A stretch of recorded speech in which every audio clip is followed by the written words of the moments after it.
अपनी मन मुराद को पूरा करो, तन में मस्त रहो, मन में मस्त रहो, तन में मस्त रहो, मन में मस्त रहो, तन में मस्त रहो, मन में मस्त रहो, अल मस्त रहो तन मन में, अल मस्त रहो तन मन में, अल मस्त रहो तन मन में, अल मस्त रहो मन में, तन में मस्त रहो, तन में मस्त रहो, तन में मस्त रहो, मन में मस्त रहो, तन में मस्त रहो, मन में मस्त रहो, तन में मस्त रहो, मन में मस्त रहो, तन में मस्त रहो, मन में मस्त रहो, तन में मस्त रहो, मन में मस्त रहो, तन में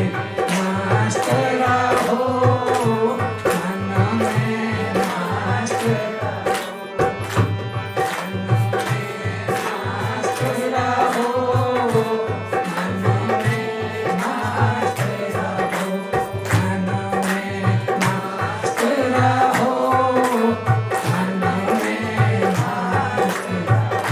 क्यों रहो तन मन में मस्त? तन भी परमात्मा का दिया हुआ है और मन भी मन परमात्मा का दिया रहो। इस कारण अल मस्त रहो, अल मस्त रहो, अल मस्त रहो, अल मस्त रहो, अल मस्त रहो, अल मस्त रहो, अल मस्त रहो, अल मस्त रहो, अल मस्त रहो, अल मस्त